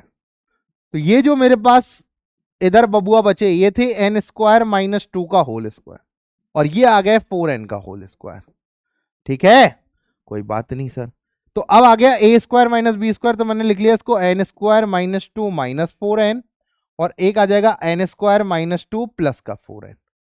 ठीक है सर, तो मेरे पास दो फैक्टर आ गए इसके, एक फैक्टर आ गया n² माइनस 2 माइनस का 4n, एक आ गया n² माइनस का 2 प्लस का 4n। फिर मैंने यहां आगे गया, सर ये जो n² माइनस का 4n माइनस का 2 है, और एक और फैक्टर क्या है, n² माइनस का 2 प्लस का 4n। तो अब यहां देखो, आप इसको और देखो आगे, इसको मैं लिख देता हूं n² minus 2 into 2 into n, और यहां पर प्लस के 4 की जरूरत थी तो मैंने माइनस का 4 और एक माइनस का 2 बचा हुआ था। इधर देखो, इधर n² प्लस का 4n, प्लस के 4 की जरूरत थी तो माइनस का 4 माइनस का 2। ठीक है भैया, माइनस का 4, हाँ हाँ हाँ हाँ हाँ, ठीक है, यही बचा। ठीक है, तो अब मेरे पास यहां पर आ गया आपके पास n माइनस 2 का होल स्क्वायर माइनस 6, और एक आ गया मेरे पास n प्लस 2 का होल स्क्वायर माइनस का 6। ठीक है, ये मेरे पास दो नंबर्स आ गए, एक आ गया n माइनस 2 का होल स्क्वायर प्लस का 6। ठीक है, और एक आ गया मेरे पास यहां पर प्लस 4 प्लस 4 प्लस 4। ठीक है, तो एक आ गया मेरे पास n माइनस 2 का होल स्क्वायर माइनस का 6, माइनस का 6 एक बार देख लेते हैं, यहाँ पर माइनस का 2 आ रहा है, यहाँ पर भी माइनस का 2 आ रहा है। ठीक है, माइनस का 4n आ रहा है, तो यहाँ पर मुझे प्लस के 4 की जरूरत थी, यहाँ पर भी मुझे प्लस के 4 की जरूरत थी। ठीक है, एक आ गया n माइनस 2 का होल स्क्वायर माइनस 6। ठीक है, एक आ गया n प्लस 2 का होल स्क्वायर माइनस 6। अब हमने क्या किया, अब हमने ये देखा कि भैया अगर मैं इधर बात करूं तो अब ये कभी भी ये या तो 1 बनना चाहिए माइनस 1 बनना चाहिए, या तो ये 1 बनना चाहिए माइनस 1 बनना चाहिए, कोई भी n इंटीजर के लिए। तो मैंने यहां पर सोचा कि सर अगर मैं इसको n माइनस 2 का होल स्क्वायर माइनस 6 को अगर 1 बनाता हूं तो n माइनस 2 का होल स्क्वायर 7 बन रहा है।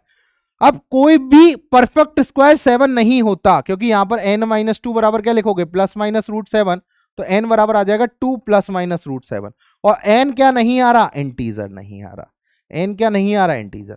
तो सर ये वाला पॉसिबल नहीं, कोई भी अगर एक 1 बन गया या माइनस 1 बन गया तो मेरा काम बन जाएगा, पर सर ये तो नहीं बन रहा। सर अगर मैं माइनस 1 भी देखूं, n माइनस 2 का होल स्क्वायर माइनस 6 बराबर माइनस 1, तो यहां आ जाएगा n माइनस 2 का होल स्क्वायर, यहां पर आ जाएगा n माइनस 2 का होल स्क्वायर बराबर आ जाएगा सर 5, और ये भी पॉसिबल नहीं है बिकॉज 2 प्लस माइनस रूट 5 हो जाएगा, तो n इंटीजर नहीं बना। इधर से देखो, n प्लस 2 का whole square minus 6 that is equal to 1 बनाया, तो n प्लस 2 का होल स्क्वायर बराबर 7 बन गया, n प्लस 2 का होल स्क्वायर बराबर क्या बन गया, 7, ये भी पॉसिबल नहीं है। और इधर बनाया मैंने माइनस 1, तो ये क्या बन गया, n प्लस 2 का whole square is equal to 5 बन गया, ये भी पॉसिबल नहीं है। तो कोई भी n इंटीजर के लिए ये इसका कोई भी फैक्टर 1 नहीं बन रहा, मतलब दो अलग अलग डिस्टिंक्ट फैक्टर आ ही रहे हैं, और प्राइम नंबर की कंडीशन होती है कम से कम एक फैक्टर 1 बन जाए, मेरे पास दो ही फैक्टर होने चाहिए, एक 1 हो और एक इटसेल्फ हो। तो ना तो ये 1 बन रहा है कोई भी फैक्टर, मतलब दो फैक्टर्स तो आ ही रहे हैं। अगर कोई दो फैक्टर्स आ रहे हैं तो वो कभी भी नंबर जो है ये वाला, ये प्राइम नहीं होगा, ये नंबर जो है कभी भी क्या नहीं होगा, प्राइम नहीं होगा। ठीक है, क्लियर बात, समझ गए, लिख लो फटाफट से यहां तक।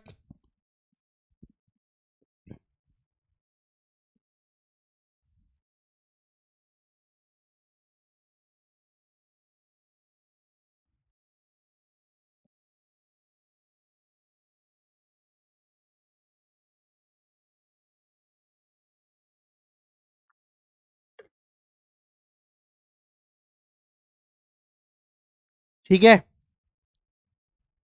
अब बात करते हैं कंपोजिट नंबर। कंपोजिट नंबर क्या होता है भैया? जो प्राइम नहीं है वो कंपोजिट है, ऐसा आप कह रहे हो नेचुरल नंबर में कि भैया जो प्राइम नहीं है वो कंपोजिट है। Each number greater than 1 which is not prime is called composite number. या फिर मैं कहूं तो कंपोजिट नंबर एक ऐसा होता है जिसके एटलीस्ट 3 फैक्टर होने चाहिए, वन इटसेल्फ एंड अदर। कम से कम 3 फैक्टर होने चाहिए तो वो कंपोजिट होगा। ठीक है, इस पे ज्यादा बात नहीं कर रहे, कंपोजिट आप सभी को पता है, बस पता होना चाहिए।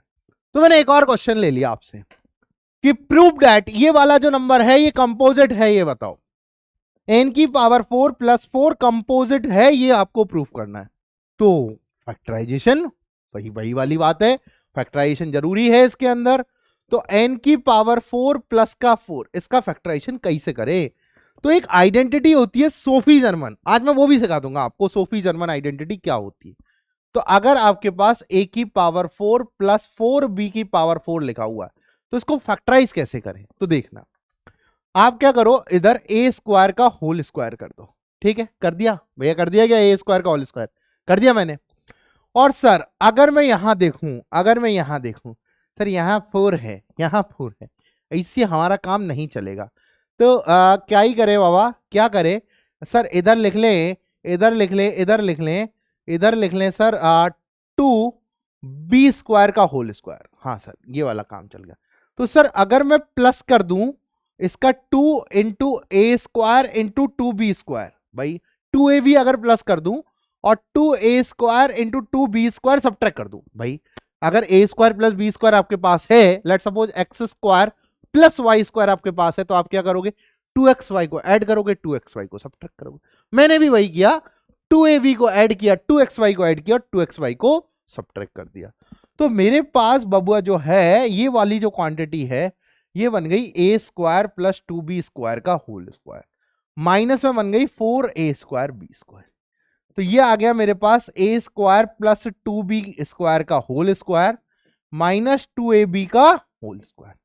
तो ये बन गया X square minus Y square, फिर वापस से क्या लगा दी? X minus Y into X plus Y. तो ये बन गया A square plus 2b square minus 2ab, और एक बन गया A square plus 2b square plus 2ab। ये हो गया factorization. This is called Sophie Germain identity. इसको क्या बोला जाता है मेरे प्यारे प्यारे बच्चों? इसको बोला जाता है सोफी जर्मन आइडेंटिटी। ठीक है, लिख लोगे इसको। अब इसी की तर्ज पे इसे फैक्टराइज करेंगे, देखते जाना कैसे फैक्टराइज करें। इधर जरूरत है एन स्क्वायर का होल स्क्वायर, ये हो गया 2 का होल स्क्वायर। किसकी जरूरत है? 2 इंटू एन स्क्वायर इंटू 2। किसकी जरूरत है? 2 into N square into 2। Subtract कर दिया, ये बन गया एन स्क्वायर प्लस 2 का होल स्क्वायर माइनस बन गया 4n स्क्वायर, ये बन गया। इधर मैंने देखा ये बन गया एन स्क्वायर प्लस 2 का होल स्क्वायर माइनस 2n का होल स्क्वायर। ए स्क्वायर माइनस बी स्क्वायर से ओपन किया तो एन स्क्वायर प्लस 2 प्लस का 2n, और इधर आ गया एन स्क्वायर प्लस का 2 माइनस का 2n। अब देखो फटाफट से यहां देखो, एन स्क्वायर प्लस का 2n प्लस का 2, यहां आ गया एन स्क्वायर माइनस का 2n प्लस का 2। यहां अगर ढंग से देखोगे और परफेक्ट स्क्वायर बनाते हैं, एन स्क्वायर प्लस का 2n प्लस का 1 प्लस का 1, भाई इसको 2 पार्ट में तोड़ दिया। यहां आ गया एन स्क्वायर माइनस का 2n प्लस का 1 प्लस का 1। ठीक है भैया, ये आ गया n प्लस 1 का होल स्क्वायर प्लस का 1, और यहां आ गया n माइनस 1 का होल स्क्वायर प्लस का 1। अब आपके पास 2 फैक्टर्स आ गए। अब आपको ही चेक करना है क्या कभी भी ये बन सकता है? यहां बोल रहा है n ग्रेटर देन 1 है, n ग्रेटर देन 1 है, ढंग से देखना। पहला फैक्टर लिया मैंने n प्लस 1 का होल स्क्वायर प्लस 1। ये जो है अगर n 1 से बड़ा है, n 1 से बड़ा है, तो ये ऑलवेज ये वाली जो चीज है 1 से बड़ा, तो यहां 2 रखोगे। n जो है 1 से बड़ा है, n नेचुरल नंबर 2 रखोगे, तो 2 रखोगे, 2 प्लस 1 3 का whole square that is 9, 9 plus 1 that is 10। मतलब ये ऑलवेज ग्रेटर देन 1 आएगा। हाँ सही है, ये तो ऑलवेज ग्रेटर देन 1 आए, ऑलवेज ग्रेटर देन, मतलब ये कोई एक फैक्टर आएगा 2 3 4 समथिंग, कुछ भी आ जाए, कोई एक फैक्टर आएगा। नीचे इधर वाला चेक करें, n माइनस 1 का होल स्क्वायर प्लस 1, इधर भी अगर आप 2 रखते हो तो ये भी ग्रेटर देन 1 आएगा। मतलब इसके 2 डिस्टिंक्ट फैक्टर आ रहे हैं 1 के अलावा, इसके 2 डिस्टिंक्ट फैक्टर 1 के अलावा आ रहे हैं। प्राइम नंबर के लिए क्या जरूरी होता है बात समझना, प्राइम नंबर में से अगर कोई इनमें से एक 1 बन जाता तो ये प्राइम हो जाता, ठीक है। लेकिन इनमें से कोई भी 1 नहीं बन रहा है, इसमें से कोई भी 1 नहीं बन रहा है, दोनों के दोनों फैक्टर 1 से ज्यादा है। मतलब अगर कोई एक ऐसा है जिसके 1 के साथ 2 फैक्टर अवेलेबल हैं तो वो कंपोजिट होगा। That's why it is composite, it is composite. बात समझ में आ रही है? बात समझ में आ रही है बबुआ? बस लिख लो फटाफट से।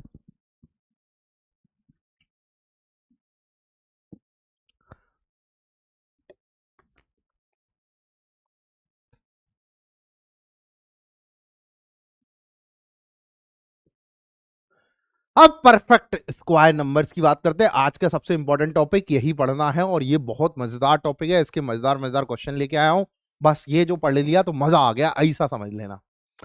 परफेक्ट स्क्वायर, इसकी कुछ प्रॉपर्टीज हैं, बात समझना कैसे है। केवल प्रॉपर्टीज ही समझ ली तो परफेक्ट स्क्वायर नंबर बहुत आसानी से समझ आ जाएगा। आप देखते बता दोगे कि ये नंबर परफेक्ट स्क्वायर है, हाँ है तो क्यों है ये भी बता दोगे। बस बने रहो साथ में। तो अब यहां देखा प्रॉपर्टी नंबर 1 क्या कहती है आपसे, ये कह रही है कि the unit digit of a perfect square can be 0 1 2 3 4 5 6 and 9। मतलब ये कह रहे हैं कि कोई भी परफेक्ट स्क्वायर हो उसकी यूनिट डिजिट हमेशा या तो 0 होगी या 1 होगी या 4 होगी या 5 होगी, 6 होगी या 9 होगी। क्या नहीं होगी? 2 नहीं होगी, 3 नहीं होगी, 7 नहीं होगी, 8 नहीं होगी। ये कभी भी नहीं हो सकती। जैसे आपको बोल दे 122, ये कभी भी परफेक्ट स्क्वायर नहीं हो सकता। 138 ये कभी भी परफेक्ट स्क्वायर नहीं हो सकता। 137 ये कभी भी परफेक्ट स्क्वायर नहीं हो सकता। 127 ये कभी भी परफेक्ट स्क्वायर नहीं हो सकता। परफेक्ट स्क्वायर के लिए कंडीशन होती है कि उसकी जो यूनिट डिजिट है वो 0 1 2 0 1 अपने पास 4 5 6 7 होती है, 6 9 सॉरी। तो परफेक्ट स्क्वायर के लिए हमेशा कंडीशन है कि उसकी जो यूनिट डिजिट है या तो 0 होगी या 1 होगी या 4 होगी या 9 होगी या 6 होगी या 5 होगी। क्या क्या होगी? या तो 0 होगी या 1 होगी या 4 होगी या 5 होगी या 6 होगी या 9 होगी। यही यूनिट डिजिट है 6 जो पॉसिबल है, वरना इसके अलावा परफेक्ट स्क्वायर किसी भी यूनिट डिजिट से नहीं एंड होगा। क्यों? देखो अगर कोई ए नंबर है 0, उसका अगर ए स्क्वायर करते हैं तो यूनिट डिजिट भी क्या आ रही है 0। 1 का स्क्वायर करोगे 1, 2 का स्क्वायर करोगे 4, 3 का स्क्वायर करोगे 9, 4 का स्क्वायर करोगे 6, 5 का स्क्वायर करोगे 5, 6 का स्क्वायर करोगे 6, 7 का स्क्वायर करोगे 9, 8 का स्क्वायर करोगे 4 और 9 का स्क्वायर करोगे 1। अब देखो लेट्स सपोज आपके पास ये कोई नंबर था, यहां 9 था 4 डिजिट का, इसका स्क्वायर करा तो आप देखोगे यहां पर 9, ठीक है 4 डिजिट का नंबर है, यहां पर 9 आ गया। इसको आप मल्टीप्लाई करोगे तो यहां पर तो 9 इंटू 9 81 ही आएगा और यहां पर ये आ जाएगा। मतलब यूनिट डिजिट तो कहां आ रही है? इसी से आएगी। यूनिट डिजिट तो हमेशा परफेक्ट स्क्वायर की यूनिट डिजिट जो है वो आपका जो ओरिजिनल नंबर है उसके स्क्वायर की यूनिट डिजिट क्या होगी? वही होगी। अगर आप जैसे 4 डिजिट का नंबर भी रखते हो तो आपकी जो 4 डिजिट की लास्ट की जो डिजिट है उसको स्क्वायर करने पे जो यूनिट डिजिट आती है वही आपके क्या होगी? परफेक्ट स्क्वायर की यूनिट डिजिट होगी। ये कंसेप्ट समझ में आया? आपको केवल एक कंसेप्ट याद रखना है कि भैया कौन कौन सी नहीं होती, भैया कौन कौन सी नहीं होती? 2 3 7 8, 2 3 7 8 ये नहीं होती। इसके अलावा सारी यूनिट डिजिट हो सकती। अगर आपको कोई भी परफेक्ट स्क्वायर 2 3 7 और 8 से एंड कर रहा है मतलब वो परफेक्ट स्क्वायर नहीं है। प्रॉपर्टी नंबर 1 समझ आई? चलो प्रॉपर्टी नंबर 2 कहती है कि अगर प्राइम फैक्टराइजेशन करूं मैं कोई भी नेचुरल नंबर का, लेट सपोज मैंने 256 का प्राइम फैक्टराइजेशन किया, कैसे किया? 2 से डिवाइड किया, 2 बन जा 2, 2 2 जा 4, 2 8 जा 16, ठीक है। यहां से 2 से किया, 2 6 जा 12 64, 2 से किया 32, 2 से किया 16, 2 से किया 8, 2 से किया 4 और 2 से किया 2 और यहां पर 2, तो कितने हो गए? 1 2 3 4 5 6 7 8। मतलब 256 को मैं लिखूंगा 2 की पावर 8, यही लिखूंगा। बात समझ में आ रही है? यही लिखूंगा मैं 2 की पावर 8, ठीक है। 256 को क्या लिखूंगा मैं? 2 की पावर 8। तो अब ढंग से एक बात समझना, अगर कोई एक नेचुरल नंबर है n, ठीक है, उसका प्राइम फैक्टराइजेशन क्या होगा? कोई p1 एक नंबर है उसका पावर क्या है? अल्फा 1, p2 एक नंबर है उसकी पावर क्या है? अल्फा 2, p3 एक नंबर है उसकी पावर क्या है? अल्फा 3, p4 एक नंबर है उसकी पावर क्या है? अल्फा 4, p5 एक नंबर है उसकी पावर क्या है? अल्फा 5, ऐसे सो ऑन। pk एक नंबर है उसकी पावर अल्फा k। तो ये जो अल्फा 1, अल्फा 2, अल्फा 3, अल्फा 4 ये जो सारे ही नंबर हैं, मतलब ये जो अल्फा 1, अल्फा 2, अल्फा 3 से लेके अल्फा k तक जो सारे नंबर हैं ये इवन होने चाहिए। ये क्या होना चाहिए? इवन। लेट सपोज एक नंबर बताता हूं, n जो है उसका प्राइम फैक्टराइजेशन 2 की पावर 3 इंटू 5 स्क्वायर है। क्या कभी ये परफेक्ट स्क्वायर हो सकता है? नहीं। क्यों? क्योंकि देखो 2 स्क्वायर इंटू 5 स्क्वायर तो हो जाएगा, लेकिन एक 2 बच गया। भाई आप इसको कैसे लिखोगे? 2 इंटू 5 का होल स्क्वायर इंटू 2। अगर ये 2 नहीं होता तो मेरा काम बन जाता, ये परफेक्ट स्क्वायर होता। लेकिन अगर ये 2 है, 2 की पावर 3 है, तो मेरा काम बिगड़ गया। तो हमेशा जो पावर है प्राइम फैक्टराइजेशन में प्राइम्स की, वो इवन होनी चाहिए, ऑड होते ही काम खराब हो जाएगा। ठीक है, इस पे एक क्वेश्चन है आईक्यूएम में आया हुआ, वो मैं आपको कराता हूं। एक क्वेश्चन है अच्छा सा मेरे पास, ये रहा, आईक्यूएम 2021 में आया था। ये क्वेश्चन क्या कह रहा है? What is the least positive integer Y which, एक ऐसा लीस्ट पॉजिटिव इंटीजर बताओ कि जिससे मैं इस जो नंबर दे रखा है इसको मल्टीप्लाई करूं और ये प्रोडक्ट जो है परफेक्ट स्क्वायर बन जाए। तो मैंने कहा ये जो प्रोडक्ट है इसको कैपिटल P बोल दो। ये 2 की पावर 5 है, 3 की पावर 6 है, 4 की पावर 3 है, 5 की पावर 3 है और 6 की पावर 7। अब जो पावर इवन इवन है ना, उनको तो सबको अलग कर लो। जैसे यहां 2 की पावर 4 को मैं अलग कर लेता हूं, 3 की पावर 6 तो ऑलरेडी इवन है, 4 की पावर स्क्वायर मैंने अलग कर लिया, 5 का स्क्वायर मैंने अलग कर लिया, 6 की पावर 6 अलग कर ली। क्या क्या छोड़ा? 2 छोड़ा। क्या छोड़ा? 4 छोड़ा। क्या छोड़ा? 5 छोड़ा और 6 छोड़ा। भाई ये तो क्या बन गया? Perfect square. बच गया क्या? देखो अब यहां 4 को भी आप ले आओ तो यहां हो जाएगा 2 की पावर 6 इंटू 3 की पावर 6 इंटू 4 स्क्वायर, ठीक है, और यहां पर हो गया 5 स्क्वायर, ठीक है, 5 स्क्वायर इंटू 6 की पावर 6 इंटू, अब देखो 4 आ गया, इधर से 2 इंटू 3 को अलग कर लो तो एक 2 का स्क्वायर और आ गया, एक 2 का स्क्वायर क्या आ गया? और आ गया। तो बच गया क्या? एक 5 बच गया और एक 3 बच गया। अब आपको अगर इसको परफेक्ट स्क्वायर बनाना है, अगर इसको परफेक्ट स्क्वायर बनाना है तो किससे मल्टीप्लाई करना पड़ेगा? 5 इंटू 3 से। तो आपके पास कोई एक लीस्ट पॉजिटिव इंटीजर कौन सा है? 15। अगर आप 15 से मल्टीप्लाई करते हो तो ये जो प्रोडक्ट है ये परफेक्ट स्क्वायर बन जाएगा, वरना नहीं बनेगा। लीस्ट तो यही है, इससे ज्यादा तो आप कुछ भी कर सकते। ठीक है, क्लियर बात समझ में आई? तो ये परफेक्ट स्क्वायर की आपके पास कौन सी प्रॉपर्टी थी? दूसरी प्रॉपर्टी। परफेक्ट स्क्वायर की तीसरी प्रॉपर्टी पे चलते हैं। बहुत इंपॉर्टेंट प्रॉपर्टीज हैं, आपको समझा रहा हूं, धीरे धीरे आपको समझ आएंगी, बहुत इंपॉर्टेंट तरीके से समझना। प्रॉपर्टी नंबर 3 क्या कहती है? For any perfect square N, कोई भी परफेक्ट स्क्वायर है आपके पास N, the number of its tail zeros its from the right end must be even. जैसे ए बी सी डी एक 0, क्या ये कभी परफेक्ट स्क्वायर हो सकता है? नहीं। क्या आपके पास मैं बोल रहा हूं 1 0 2 0, क्या कभी परफेक्ट स्क्वायर होगा? नहीं। लेकिन अगर A B C D double 0 कर दूं तो ये परफेक्ट स्क्वायर हो जाएगा। ये क्या हो सकता है? परफेक्ट स्क्वायर हो सकता है। डबल 0 आपको परफेक्ट स्क्वायर बना देगी, लेकिन आपको कभी भी ये क्या नहीं होगी? परफेक्ट स्क्वायर की। अगर कोई भी परफेक्ट स्क्वायर है, जरूरी नहीं है, मैं ये नहीं कह रहा कि डबल 0 है तो क्या ये परफेक्ट स्क्वायर होगा ही होगा हमेशा, मैं ये नहीं कह रहा। पर अगर मैं आपसे कह रहा हूं कि if any perfect square have right end digit is 0, then number of zeros must be even। Number of zeros क्या होने चाहिए? इवन होने चाहिए।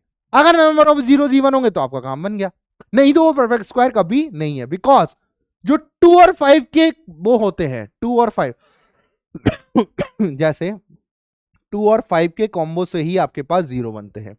तो अगर एक 0 आ रहा है, मतलब एक 2 है और एक 5 है, ये तो कभी परफेक्ट स्क्वायर नहीं बनेगा। तो 2 स्क्वायर और 5 स्क्वायर होना चाहिए, मतलब 100 तो आपके पास होना ही होना चाहिए फिर एंड में। ठीक है, क्लियर बात समझ में आई? चलो ये वाला। अब यहां से चालू होती है आपके पास 5 स्टार प्रॉपर्टी। ये 5 स्टार प्रॉपर्टीज है भैया। क्या है ये? 5 स्टार प्रॉपर्टीज है। 5 स्टार प्रॉपर्टीज है ये जो है ये 5 स्टार प्रॉपर्टी है। प्रॉपर्टी नंबर 4 बहुत इंपॉर्टेंट प्रॉपर्टी है, ध्यान से समझना, समझ में आएगी बहुत अच्छे से। देखो क्या बोला जा रहा है? If we divide n square by 2 3 4, अगर मैं एन स्क्वायर को 2 3 और 4 से डिवाइड करता हूं तो जो एन स्क्वायर है उसका जो रिमाइंडर होगा, एन स्क्वायर का जो रिमाइंडर होगा वो या तो 1 होगा या 0 होगा। अब ऐसा क्यों होगा? देखो अगर आप एन को लेट सपोज एन स्क्वायर को आप कह रहे हो 2 3 4 से डिवाइड करता हूं। अगर आप एन मॉड 2 लिखते हो तो आपके पास क्या आएगा, या तो 0 आएगा या क्या आएगा 1 आएगा, 0 आएगा या 1 आएगा। यहां पर क्या हो जाएगा मॉड 2। मॉड 2 से ऐसा मत समझना कि बहुत अलग चीज कर दी, मैं रिमाइंडर को ही मॉड 2 लिखता हूं। अगर आप एन में 2 से डिवाइड दे रहे हो तो रिमाइंडर या तो 0 बचेगा या 1 बचेगा। कई बार पढ़ा चुका, अभी तो पढ़ा है, कितनी बार पढ़ा है। तो अब आप देखो, अब मैंने आपको बहुत बार समझाया कि एन स्क्वायर अगर मॉड 2 लिखना है तो आप क्या करोगे, इसका स्क्वायर करोगे 0 और इसका स्क्वायर करोगे, मतलब 2 से तो क्लियर है और वैसे भी क्लियर है यार। 2 से आप किसी भी नंबर को डिवाइड दे दो, या तो 0 बचेगा या 1 बचेगा, कोई भी नंबर हो पॉजिटिव, कोई भी नंबर। जैसे 343 है उसको डिवाइड देते हो रिमाइंडर 1 बचता है, 344 है उसको डिवाइड देते हो रिमाइंडर 0, 345 है उसको डिवाइड देते हो रिमाइंडर 1। कोई भी नंबर हो 2 से डिवाइड देने पे तो रिमाइंडर से 0 बचता है, 1 बचता है। इसमें तो कोई कहने वाली बात ही नहीं। 3 में सोचो, मैंने कहा ले भाई, एन को अगर आप लिखते हो एन मॉड 3 लिखते हो तो क्या क्या आ सकता है सर, 0 1 और 2 को मैं लिखूंगा -1, 2 को मैं लिखूंगा -1। Sir n square mod 3, n square mod 3 लिखोगे तो स्क्वायर करोगे 0 1 और 1, ये भी आ गया मॉड 3। मतलब अगर आप 2 और 3 से डिवाइड करते हो किसी भी परफेक्ट स्क्वायर को, एन स्क्वायर को, तो या तो 0 आएगा रिमाइंडर या 1 आएगा। बहुत इंपॉर्टेंट प्रॉपर्टी है, बताऊंगा आपको। देखो एन मॉड 4 लिखते हो तो आपके पास क्या आ गया 0 1, हाँ ठीक है 2 और 3 को मैं क्या लिखूंगा -1, 3 को मैं लिखूंगा -1 मॉड 4। ठीक, बस एन स्क्वायर मॉड 4 करो तो यहां आ गया 0, यहां आ गया 1, 4 आ गया, 4 पे तो फिर वापस 0 हो गया और ये आ गया 1 मॉड 4।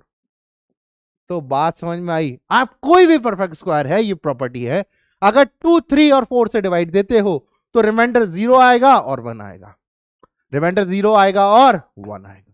क्लियर फंडा, समझ में आई बात, समझ में आई। चलो प्रॉपर्टीज तो सीख रहे हो आप। अब एक और बात आती कि सर अगर 8 से डिवाइड दें कोई भी परफेक्ट स्क्वायर को तो रिमाइंडर 0 आता है, 1 आता है और 4 आता है। सर बताओ, मैंने सिखाया आपको 8 से डिवाइड देने पे अगर मैं n मॉड 8, अब आपका कॉन्ग्रुएंस मॉड्यूलो भी थोड़ा थोड़ा दिखने लग गया होगा। सब ये लेक्चर जिसने देखा है ना, मजा ही आ गया होगा, मजा ही, मैं बता रहा हूं लिटरली मजा आ गया होगा। आप मुझे कमेंट में फीडबैक देना आपको कैसा लगा। अगर आप 8 से डिवाइड देते हो किसी भी नंबर को तो आपके पास रिमाइंडर बचेगा 0 1 2 3 4 5 6 7 मॉड 8। लेकिन मैंने आपको सिखाया बड़े नंबर को हमेशा नेगेटिव रिमाइंडर में लिखते हैं। तो ये सर इसको 0 लिख लें, इसको 1 लिख लें, इसको 2 लिख लें, इसको 3, सर इसको 4 ही लिखें। यहां पर 5 को लिख दें -3, 6 को लिख दें -2 और इसको लिख दें -1 मॉड 8। सर अगर मैं n स्क्वायर मॉड 8 लिखता तो क्या आ जाता, n स्क्वायर करता है 0 का 0, 1 का 1, 2 का 4, 3 का 9, 9 मॉड 8 कितना होता है 1, 4 का 16, 16, 16 मॉड 8 0, -3 का स्क्वायर ना, और 9 का हो गया 1, -2 का स्क्वायर हो गया 4, तो 4 और यहां पर हो जाएगा 1 मॉड 8। तो कितना आ गया 0 1 4। तो कोई भी परफेक्ट स्क्वायर है, कोई भी परफेक्ट स्क्वायर है, अगर मैं उसको 8 से डिवाइड देता हूं तो रिमाइंडर जो बचेगा वो बचेगा 0 1 और 4। प्रूफ करने के मेथड ये रहे। ठीक है, क्लियर बात, समझ में आ गई। तो चलो अब आते एक और प्रॉपर्टी, क्या कह रही है, an odd perfect square number must have an even tens digit. ये तो मैंने पढ़ा दिया आपके पास। ऑड परफेक्ट स्क्वायर है तो उसके पास आपके पास टेंस डिजिट जो होनी चाहिए वो इवन होनी चाहिए। ठीक है, ये वाली पढ़ा चुका, प्रॉपर्टी नंबर 7। ठीक है, ये क्या कह रहा है, ये बहुत इंपॉर्टेंट प्रॉपर्टी है, ये बहुत इंपॉर्टेंट प्रॉपर्टी है। प्रॉपर्टी नंबर लिखो फटाफट से, एक सेकंड में देख लेता हूं कितनी प्रॉपर्टी और बच रही हैं।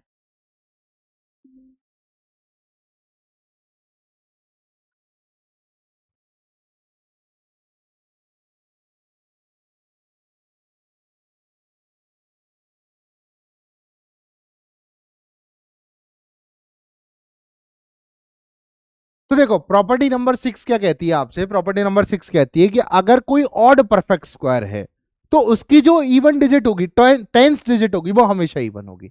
जैसे मैं आपको बोलूं कि अगर 25 का स्क्वायर है तो वो क्या होगा 25, 7 का स्क्वायर है मतलब 49, 9 का स्क्वायर है मतलब 81, ठीक है, 11 का स्क्वायर है मतलब 121, ठीक है, अगर 13 का स्क्वायर है मतलब 169। तो आप देखो अगर ये ऑड परफेक्ट स्क्वायर है, भाई यूनिट डिजिट ऑड है, ऑड परफेक्ट स्क्वायर है, तो इसकी जो टेंथ डिजिट है वो हमेशा ही कैसी होगी, इवन होगी, हमेशा ही कैसी होगी, इवन। अब इसको प्रूफ भी हम देख सकते हैं, कैसे देखेंगे, मैंने लेट सपोज कोई एन लिया, 10a प्लस मैंने कोई सपोज एन लिया ab, इसका स्क्वायर किया मैंने, ठीक है, इसका स्क्वायर किया तो ये हो गया 10a प्लस b का होल स्क्वायर, भैया ऐसे ही तो लिखेंगे, तो आ जाएगा 100a, ठीक है, 100a square plus 20ab plus b square, ठीक है। अब आप देखो कि अगर मैं इसको देखूं 100a स्क्वायर, तो आप जब समेशन करोगे तो लास्ट की दोनों डिजिट जीरो आएंगी, भाई 100a स्क्वायर में यहाँ पे क्या होगा, 200 होगा, 300 होगा, 400 होगा, 500 होगा, जो भी होगा ये जीरो आएंगी।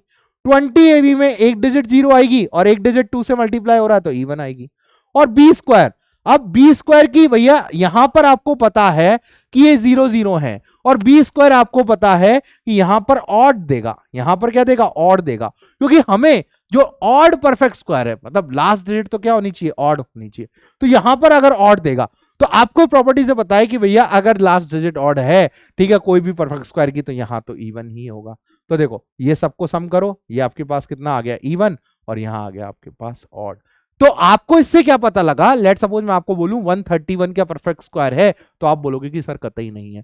क्यों? क्योंकि अगर ये परफेक्ट स्क्वायर है तो क्योंकि ये ऑड नंबर है, और ऑड नंबर परफेक्ट स्क्वायर तभी होता है जब उसकी 10th डिजिट क्या हो, इवन हो। ठीक है, बात समझ में आई? बहुत 5 स्टार प्रॉपर्टी है। एक प्रॉपर्टी और है बच्चों, इस पे तो स्टार मार्क कर लेना, ये तो बहुत अमेजिंग सी प्रॉपर्टी है, ये बहुत काम की प्रॉपर्टी है, अच्छों को ये प्रॉपर्टी याद नहीं रहती। क्या कह रहा है कि अगर 10th digit of n square, let suppose ये कोई आपके पास नंबर है, मैं ये बोल रहा हूं कि ये परफेक्ट स्क्वायर है, और इसकी जो 10th डिजिट है ये ऑड है, 10th डिजिट क्या है, ऑड है, तो इसकी जो यूनिट डिजिट है ये मस्ट बी 6 होगी। अगर आपको मैं बोलूं कि भैया अगर 233 कोई परफेक्ट स्क्वायर है क्या, तो आप बोलोगे कतई नहीं। अगर मैं आपसे बोल रहा हूं कि लेट सपोज यहां पर मैं आपसे बोल रहा हूं कि 256 कोई परफेक्ट स्क्वायर है, तो आप बोलोगे कि अगर यहां पर यूनिट डिजिट, यहां पर 10th डिजिट है जो ऑड है, तो ये परफेक्ट स्क्वायर हो सकता है, क्योंकि 6 जो आ रही है वो आपकी यूनिट डिजिट आ रही है। मैं पॉसिबिलिटी बता रहा हूं आपको केस हटाने की। अब ये कैसे समझ आएगा, देखो क्वेश्चन करेंगे तो आपको बहुत अच्छे से समझ आएगा। अब बताओ इनमें से कौन सा परफेक्ट स्क्वायर नहीं है। देखो ये तो परफेक्ट स्क्वायर है, पावर जो है वो इवन है, ये परफेक्ट स्क्वायर नहीं है, पावर ऑड है, ये परफेक्ट स्क्वायर है, ये परफेक्ट स्क्वायर। अब देखो यहां पर बच्चे बोलेंगे सर ये परफेक्ट स्क्वायर कैसे है, मैंने कहा भाई देख 2 स्क्वायर का स्क्वायर 2019, तो 2 की पावर 2019 का स्क्वायर करते, ये ले स्क्वायर बन गया, और ये भी परफेक्ट स्क्वायर। ठीक है, चलो अगले क्वेश्चन पे। अगला क्वेश्चन ये तो कर ही लिया। एक क्वेश्चन ये रहा, एक 5 डिजिट का नंबर है जिसकी डिजिट्स क्या है, के, जिसकी डिजिट्स क्या है, के, ठीक है, जिसकी डिजिट्स क्या है, के +1, के +2, 3k, और यहां पर आ गया k+3। ये 5 डिजिट है, पहली, दूसरी, तीसरी, चौथी, पांचवी, इसी ऑर्डर में है, इसी ऑर्डर में है, ठीक है, लेफ्ट टू राइट में। नंबर जो है वो m स्क्वायर है, कोई नेचुरल नंबर का। अगर ये नंबर m स्क्वायर है तो ये बोल रहा है कि m की सम ऑफ द डिजिट बता दो, m की क्या बता दो, सम ऑफ द डिजिट। तो अब यहां पता करना है कि सर सबसे पहले तो k कौन कौन सी नंबर बन सकते हैं ये पता करें। तो मैंने ये देखा कि सर ये जो 4th डिजिट है, मतलब 10th डिजिट है, सर ये तो जो क्या हो सकती है, मिनिमम टू मिनिमम 0 और मैक्सिमम टू मैक्सिमम 9 हो सकती है। हाँ सर, क्योंकि डिजिट तो क्या हो सकता है, 9 हो सकती है ज्यादा से ज्यादा, तो अगर आप 3 से डिवाइड दोगे तो भैया के जो है वो मैक्सिमम टू मैक्सिमम 3 हो सकता है। क्या हो सकता है, मैक्सिमम टू मैक्सिमम 3। तो के की पॉसिबल वैल्यू क्या है, के बराबर 0, के बराबर 1, के बराबर 2, ठीक है, 9 तक हो सकता है, तो के बराबर 3, भाई यही पॉसिबल है। के बराबर 0 पॉसिबल नहीं है क्योंकि पहली डिजिट क्या हो जाएगी, 0, और फिर ये क्या रह जाएगा, 4 डिजिट का नंबर रह जाएगा, हमें चाहिए 5 डिजिट का। ठीक है भैया, अब के बराबर 1 लिया तो क्या बना, 1 2 3 3, और यहां पर आ गया 4, एक के नंबर बना। के बराबर 2 लिया तो क्या बना, 2 3 4 6, और ये आ गया आपके पास 2 और 3 5, ठीक है। के बराबर 3 लिया तो क्या बन गया, 3, और यहां पर बन गया आपके पास 4, यहां पर बन गया 5, 3 3 9, और 3 और 3 6। अब देखो अगर यूनिट डिजिट ऑड है, मतलब 10th डिजिट ऑड है, तो यहां पर 6 आना ही आना चाहिए था, तो ये तो गलत हो गया। बात समझ आई? प्रॉपर्टी से याद रखो, अगर यहां पर 10th डिजिट जो है वो अगर ऑड है, ये ऑड है, तो यहां पर क्या आना चाहिए था भैया? 4 नहीं आना चाहिए था, 6 आना चाहिए था, तो गलत हो गई। सर यहां पर यूनिट डिजिट 5 है, 10th डिजिट 6 है, लेकिन अगर ये देखो, आप ये देखो, जब ये नंबर 5 से डिविजिबल है लेकिन 25 से नहीं है, और कोई भी नंबर अगर 5 से डिविजिबल है 25 से नहीं है, तो वो परफेक्ट स्क्वायर नहीं होता। ठीक है, क्योंकि 25 से स्क्वायर करने पे या तो 0 0 आती है, भाई 25 का स्क्वायर क्या होता है? 0 0 देगा, 25 देगा, मतलब 25 को वो कह रहा हूं मैं, मल्टीपल कह रहा हूं, या तो 0 0 देगा, या 25 देगा, या 50 देगा, या 75 देगा। देख लो आप, 25 का 25 1 जा 25, 25 2 जा 50, 50 25 3 जा 75, 25 4 जा 100, तो आपको ये देगा। लेकिन यहां पर 65 है, तो ये 25 से डिविजिबल भी नहीं है, तो ये परफेक्ट स्क्वायर नहीं हो सकता, क्योंकि 5 से तो डिविजिबल है, 25 से नहीं है, मतलब 5 अकेला रह जाएगा, 25 नहीं है। बात समझो, 5 अकेला रह जाएगा ना, जब आप इसका प्राइम फैक्टराइजेशन करोगे तो एक अकेला 5 आ जाएगा, क्योंकि दोबारा 5 आपके पास पॉसिबल ही नहीं है। इसको देखो भैया, जब दोनों ही नहीं है तो ये तो होगा ही होगा, और अगर यहां ऑड है और यहां 6 है, बेसिकली बात है, ये तो हो ही गया। अब ये m बताना है, m स्क्वायर तो आ गया आपके पास 34596, और m आ जाएगा बच्चों आपके पास 186, स्क्वायर रूट निकाल लेना। सम पूछा है तो 8 और 6 14 और 1 15 आपका इसका आंसर हो जाएगा। क्लियर बात? तो परफेक्ट स्क्वायर से आपको चीजें तो बहुत सारी क्लियर हो गई होंगी, कैसे हम क्वेश्चंस को कर सकते हैं। IUQM का ही क्वेश्चन है, ठीक है। ये क्वेश्चन आपके लिए होमवर्क दे देता हूं मैं, आप लोग इसको अच्छे से करिएगा, मजा आएगा आपको ये चीज करने में। ये क्वेश्चन आपके लिए मजेदार है। ये बोला जा रहा है the square of a integer is called perfect square. ठीक है, हाँ भैया सबको पता है, इसमें कौन सी नई वाली बात है। If x is a perfect square then next square क्या होगा? ये कह रहा है कि अगर 25 है तो अगला स्क्वायर 36 होता है, अगर 144 है तो नेक्स्ट परफेक्ट स्क्वायर 169 होता है। तो ये कह रहा है कि अगर x परफेक्ट स्क्वायर है, x परफेक्ट स्क्वायर है, तो अगला परफेक्ट स्क्वायर क्या होगा? तो n बराबर क्या हो गया? Root x. तो अगला n प्लस 1 क्या हो गया? Root x plus 1। तो अगला परफेक्ट स्क्वायर क्या हो जाएगा? n प्लस 1 का होल स्क्वायर, मतलब रूट एक्स प्लस 1 का होल स्क्वायर, डेट इज क्या आ जाएगा? x plus 2 root x plus 1। तो ऑप्शन नंबर डी जो है वो आपका करेक्ट हो जाएगा। क्लियर फंडा? समझ में आया आपको? समझ में आया नहीं आया? तो समरी के तौर पे हमने डिविजिबिलिटी रूल पढ़े थे, ठीक है, क्या क्या पढ़े थे? डिविजिबिलिटी रूल पढ़े थे, ठीक है। इसके बाद हमने परफेक्ट स्क्वायर पढ़ा। ये सब चीजें आज के सेशन में हमने पढ़ी है, होमवर्क आपको मिल ही गया। बहुत बहुत धन्यवाद आप सभी लोगों का सेशन में एंड तक बने रहने के लिए। हमने देखो आज के बेस कैंप में क्या क्या पढ़ा है, डिविजिबिलिटी रूल्स पढ़े हैं, और आपको मैंने सारी चीजें खोल के बताई हैं कि भैया कैसे 9 की डिविजिबिलिटी का रूल, 11 की डिविजिबिलिटी का रूल, उन पे based question, prime numbers, composite number, और आपके लिए आज मैंने बताया परफेक्ट स्क्वायर क्या होता है। ठीक है, तो आज के सेशन में इतना ही। हमें कमेंट में जरूर बताइएगा कि आपको मेरा सेशन कैसा लगा। मिलेंगे अगले सेशन में। बहुत बहुत धन्यवाद आप सभी लोगों का। Thank you so much.